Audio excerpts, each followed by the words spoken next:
নমস্কার, কেমন আছেন সবাই? মানসী ভিলেজ ব্লগ চ্যানেলে সবাইকে স্বাগত। তো আজকে সকাল এখন 9টা বাজছে, তো এখন থেকে আমি ব্লগটা স্টার্ট করলাম। তো দেখুন আমাদের ভুসিমাল দোকান রয়েছে, তো বাজার করে নিয়ে এসে এখানে রেখেছিলাম। তো বেসনটাকে দেখুন একদমই ইঁদুরে খেয়ে নিয়েছি। এই দেখুন,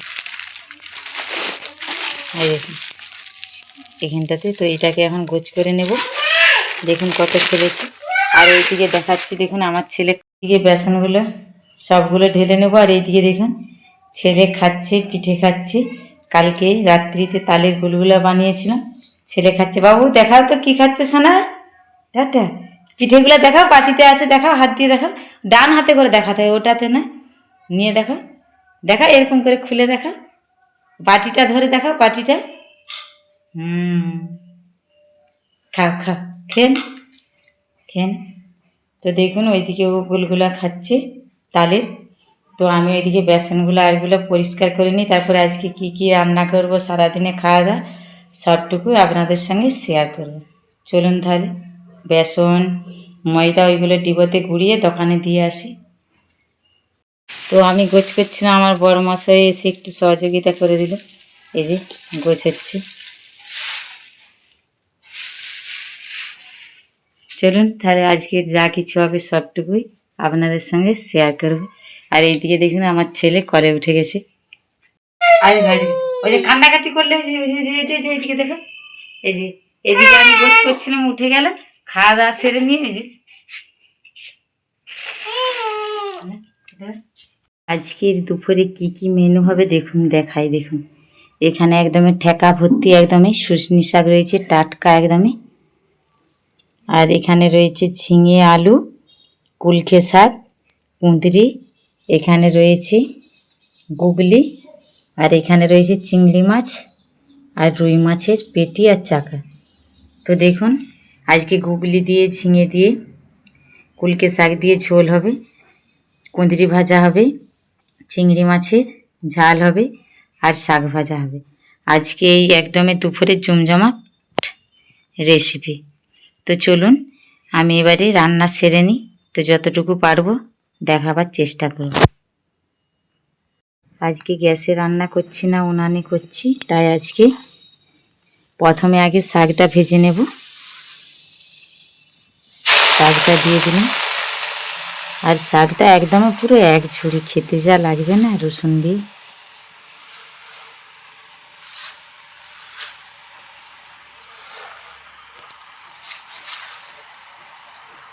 তো এমনিতেই এখনই এক কড়াই হয়ে গেছে।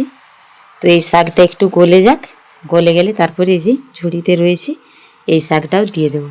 তো চলুন ধীরে সুস্থে রান্নাটা করি।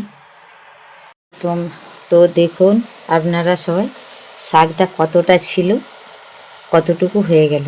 তো দিয়ে দিচ্ছি লবণ। তো আগে দিলে লবণটা অনেকটাই পড়ে যেত, বুঝতে পারতাম না। দেখুন কতটা শাক ছিল, কতটুকু হয়েছে। তো নরম শাক, আমি আর ঢাকা দিলাম না, এমনিতেই সেদ্ধ হয়ে যাবে। তো শাক থেকে অনেকটা জলও বেরিয়েছে। তো শাকটা এবারে আর একটু জলটা মরে গেলে রসুন দিয়ে আর শুকনো লঙ্কা ফোড়ন দিয়ে ভেজে নেব।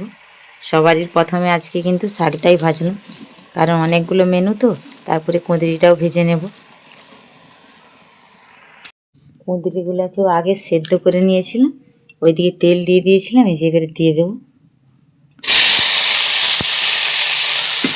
আগে একটু সেদ্ধ করে নিলে কুঁদরি ভাজাটা কিন্তু খেতে দারুণ টেস্টি লাগে।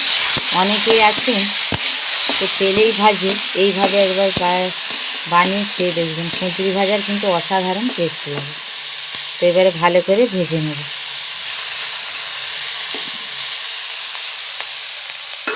তাহলে কুঁদরিটা ভেজে নিই। তো কুঁদরি ভাজাও হয়ে গেছে। গুগলি, ঝিঙে, আলু, কুলের শাক দিয়ে দেখুন একদমই পাতলা, কম তেল মশলা দিয়ে সেদ্ধ ঝোল। আমরা একটু কম মশলা তেল পাতি দিয়ে কিন্তু আমরা খাই, খুব কম তেল আমরা খাই। তো যাই হোক, এটাও নামিয়ে নিই আর চিংড়ি মাছের রেসিপিটাও আপনাদের সঙ্গে শেয়ার করব। এমনি খাই না বলে এই যে রুই মাছের পেটি আর রুই মাছের চাকা এটা ভেজে এটা ঝাল করে নেবো। আর চিংড়িগুলো যে এখানে রয়েছে চিংড়িগুলোকে ঝাল করে নেবো। তো আলাদা আলাদা করেই করে নিচ্ছি। তো তোমাদের সঙ্গে একটু একটু করে ক্যামেরা বন্দি করে দেখাবো। রুই মাছগুলো ভেজে নেওয়ার পরে চিংড়িগুলোও ভেজে নিয়েছিলাম। তো ওই কড়াতেই এখন আমি প্রথমে চিংড়িগুলো ভেজে নেব। তো এখানে আমি আগে থেকেই কালো সর্ষে, সাদা সর্ষে, কাঁচা লঙ্কা আর পেঁয়াজ, আদা, রসুন একসঙ্গে বেটে রেখেছিলাম। তবে সবটা দেব না, আমার মাছের ঝালের জন্য একটু রেখে দেব। তারপরে দিয়ে দেব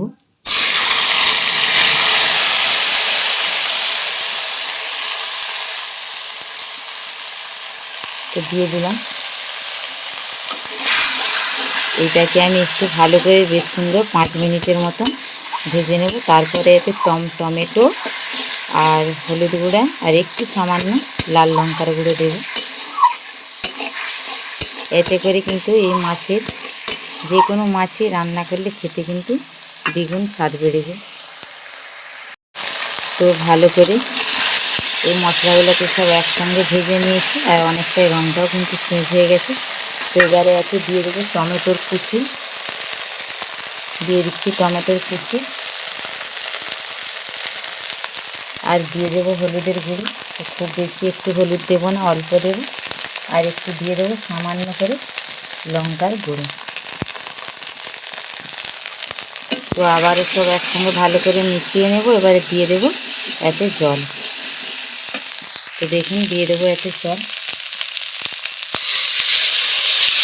অল্প করেই জল দিলাম।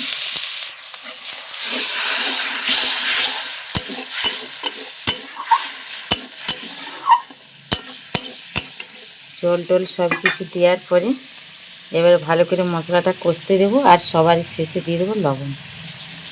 তো কষানো হয়ে গেলে জল ঢেলে দিয়ে এবারে মাছ দিয়ে দেবো। তো আগে ভালো করে এটাকে কষিয়ে নিই।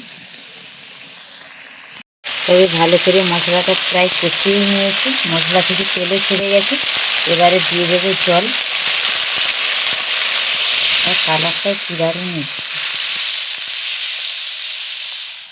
তো ঝোল ফুটে উঠলে দিয়ে দেবো ভেজে রাখা চিংড়ি মাছগুলো। তারপরে সবারই লাস্টে আমার ওই রুই মাছের পেটি আর চাকাটা করে নেব, তাহলেই রান্নার পদ শেষ। তো চলুন, একদমই ঝাল ফুটে গেছে, দিয়ে দেবো ভেজে রাখা চিংড়িগুলো। তবে আমি চিংড়ির খোসাগুলো ছাড়াই না, এটা অনেকটাই ছোট চিংড়ি। এতে করে চিংড়ির ভিতরটা কিন্তু নরম থাকবে। তো এবার একটু ফুটে গেলে নামিয়ে নিচ্ছি। মাছটা নামিয়ে নিয়েছিলাম, এবারে এই রুই মাছগুলো করে নিচ্ছি। চলুন তাহলে, আমার একদমই রান্না কমপ্লিট। তো আজকে 5টা পদ করেছি। তো চলুন দেখাবো। তো এটা একটু ফুটিয়ে নিয়ে নামিয়ে নিচ্ছি, দিয়ে 5টা পদ আপনাদেরকে দেখাবো। চলুন, যেখানে রান্না করতাম সেখান থেকে আরেকটা রান্নাঘরে নিয়ে এসেছি। দেখুন এখানে হাঁড়ি ভাত হয়ে গেছে। এবারে মেনুগুলো দেখাই। 5টা আজকে পদ। দেখুন এখানে চিংড়ি মাছের ঝাল, কুঁদরি ভাজা, গুগলি, কুলকে শাক, ঝিঙে আলু দিয়ে সেদ্ধ ঝোল। এখানে আছে দেখুন শাক ভাজা, দেখুন 1 থালা হয়েছে। তো অনেকটাই কমে গেছে, তো এতটাও আবার কমেনি, ঠিক হয়ে যাবে সবারই। আর এখানে আমার রুই মাছের দেখুন সর্ষে দিয়ে একবারে ঝাল। তো চলুন, এখানে সব ঢাকা দিয়ে রেখে দিলাম। তো চলুন, যাই হোক, আজকে এই ছিল ভিডিও। তো 5টা পদ আপনাদের সঙ্গে শেয়ার করলাম। এর রান্নাগুলো কেমন হয়েছে অবশ্যই কমেন্টে জানাবেন। ভালো লাগলে অবশ্যই লাইক শেয়ার করবেন। তো ধীরে সুস্থে চলুন, এখানে ব্লগটাই শেষ করছি। খাওয়াটা আর দেখাতে পারলাম না। তো এবারে সবাই ধীরে সুস্থে খেয়ে নিই।